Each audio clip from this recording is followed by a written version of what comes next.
Pocos diarios argentinos están tan identificados con el pensamiento autoritario y represivo como La Nueva Provincia de Bahía Blanca. Fundado en 1898 por el catamarqueño Enrique Julio, pasó su primer medio siglo con los claroscuros típicos de un diario provincial. Pero tras la clausura que sufrió en los 50 durante el gobierno peronista, apoyó sin condiciones los sucesivos golpes militares. Enrique Julio vino de Catamarca, que era una persona muy humilde. Fundó el diario cuando se creía en la idea de la nueva provincia, cuando ese era un proyecto real, que creó una imprenta o puso a funcionar una imprenta que llegó a ser la única y más importante de Bahía Blanca. Interpreta el rol del diario como una lucha. Y esto se ve a lo largo de la historia del diario, aún después de su muerte, y antes de que su nieta, Diana Julio de Massot, tome en la década del 50 las riendas del diario con una mano muy dura, muy firme, tal vez mucho más dura que sus antecesores, y con una política bien definida. El giro grande lo dan durante el peronismo, que les interviene el diario, o sea, estuvo 2 o 3 años cerrado el diario. Y de ahí en adelante, por supuesto, respaldan absolutamente todos los golpes de Estado, pero bueno, en el último golpe de Estado claramente tienen un rol, digo, que corre por derecha a los diarios más conservadores de la Argentina. Hasta el día de hoy sigue siendo así. La Nueva Provincia siempre estuvo más identificado con la Armada, porque la Armada, digamos que el epicentro de la Armada en el país es Bahía Blanca, porque está la base naval de Puerto Belgrano, que es la base más importante del país. Vicente Massot, cuando después del golpe de Estado, visitaba personalmente al almirante Chamorro en la ESMA, digamos, que vivía en la planta baja del casino de oficiales, y en el subsuelo estaba el Dorado, donde se torturaba. Nosotros lo único que veíamos como periodistas, reporteros, era de vez en cuando ingresar en los pasillos a militares que podían ser del ejército o de la Armada o de prefectura o de la aviación, de cualquiera de las fuerzas, tal vez más de la Armada, ingresar al despacho de la directora o de alguno de los hijos de la directora, pero ni sabíamos para qué entraban ni para qué salían. Sí lo observamos en la sala de la redacción porque se cubría todo lo de las Fuerzas Armadas.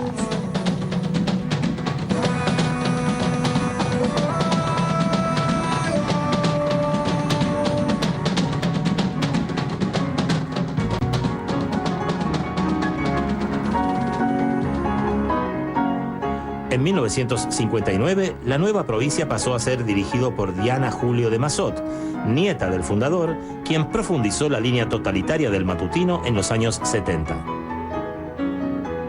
El diario reclamó abiertamente que los militares se hicieran cargo del poder desde que asumió Cámpora, es decir, no durante la dictadura. 3 años antes estaban reclamando que los militares asumieran. Reclama abiertamente que las Fuerzas Armadas tomen el poder y que eliminen a los subversivos, digo, palabras que usaban bien explícitamente. Y después, en los meses posteriores al golpe, ellos se sienten defraudados, en algún sentido, por lo que llaman una línea legalista de las Fuerzas Armadas. ¿A qué se refieren? A que no se animaron a fusilar abiertamente, a hacer juicios sumarios y fusilar. Por ejemplo, en julio del 76 ellos dicen: es hora de abandonar esta absurda y forzada mentalidad legalista que parece querer imponérselos, y proponen juicios sumarios, pena de muerte dictada por autoridades militares, toque de queda y patrullaje militar en todo el país. Y quien cuenta esto con palabras un poco más claras todavía es Adolfo Silingo, el capitán que después sería el primero en reconocer su participación en los vuelos de la muerte.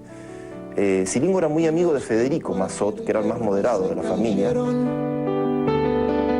Todo está guardado en la memoria, sueño de la vida y de la historia.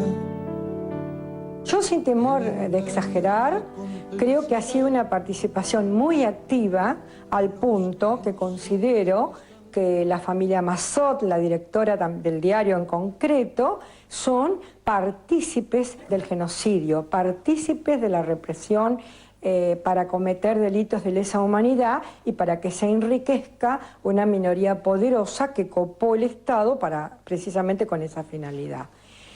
Y nosotros tenemos que siempre, hablamos mucho del procesamiento de los militares, pero la cantidad de civiles involucrados con los militares, a los cuales les surtía muy bien que los militares estuvieran haciendo la represión que hacían, también porque a ellos les beneficiaba económicamente, es un capítulo que queda un poco oculto. Los viejos amores que no están, la ilusión de los que perdieron. Fueron mucho más allá. Ellos, por ejemplo, en septiembre del 76 publican 4 editoriales que titulan Radiografía de la subversión, la situación en Bahía Blanca, en la cual, digamos, no ocultan el conocimiento exhaustivo que tenían de cómo estaban operando las Fuerzas Armadas. Por supuesto, no dicen nada abiertamente de la existencia de la escuelita, que era el centro clandestino del Ejército, ni tampoco de los centros clandestinos que habían baterías y en Puerto Belgrano, que tenía la Armada. Pero, digamos, dan con nombre y apellido la supuesta conducción de las organizaciones armadas. Pero una de las páginas más negras de la nueva provincia se escribió el 30 de junio de 1976, cuando 2 delegados gremiales del diario fueron secuestrados, torturados y acribillados. Enrique Heinrich y Miguel Ángel Loyola eran 2 obreros gráficos de la nueva provincia y eran delegados de los trabajadores y pertenecían al Sindicato de Artes Gráficas de Bahía Blanca.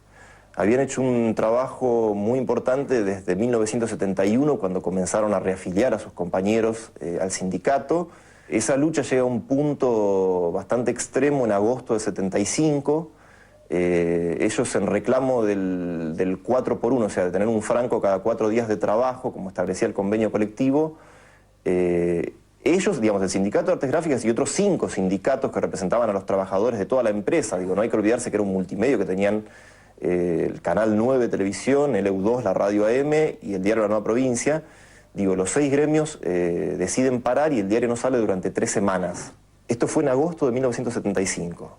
Después de esas 3 semanas, cuando el diario vuelve a salir, La Nueva Provincia, en un editorial, los denuncia como parte de un soviet, los acusa de ser parte de un soviet, denuncia la labor disociadora de los delegados, textual, labor disociadora, sugiere que pretendían alguna forma de gestión sovietizante. Después, el día del golpe de Estado, esto está contado por trabajadores de la propia imprenta, la directora y su hijo, Vicente Mazot, se pasean con una bandera argentina por el taller y los desafían, le dicen a ver si se animan ahora a hacer huelga. En esos días despiden a 17 obreros gráficos, pero no despiden a los que tenían fueros sindicales, como Heinrich y Loyola, que 3 meses después van a ser asesinados. Heinrich y Loyola trabajaron en el diario hasta la madrugada en la que fueron secuestrados, a fines de junio del 76. Primero fueron a buscar a Loyola alrededor de las 7 de la tarde, lo esperaron durante 7 horas que llegara, que volviera a trabajar en la rotativa. Sus familiares y distintos vecinos que estaban ahí fueron encapuchados y adormecidos. Se ve que con el correr de las horas optaron por inyectarlos para adormecerlos y hacer un poco menos dura la espera. Y cuando llegó Loyola los secuestraron, digamos, se los llevaron y fueron a buscar a Heinrich a su casa. Era un sindicalista que vivía en una casa de 2 ambientes, tenía esposa y 5 hijos y vivía en una casa con una habitación, digo, lo cual creo que es bastante gráfico sobre qué tipo de prácticas gremiales desarrollaban. Los secuestraron y estuvieron 4 días desaparecidos. En esos 4 días la Nueva Provincia no publicó una sola línea de los secuestros. El domingo 4 de julio aparecieron los cadáveres acribillados con más de 50 balazos cada uno en un paraje que se conoce como la Cueva de los Leones, un nombre simbólico, y que la Cueva de los Leones era el lugar donde la AAA solía arrojar a sus enemigos acribillados.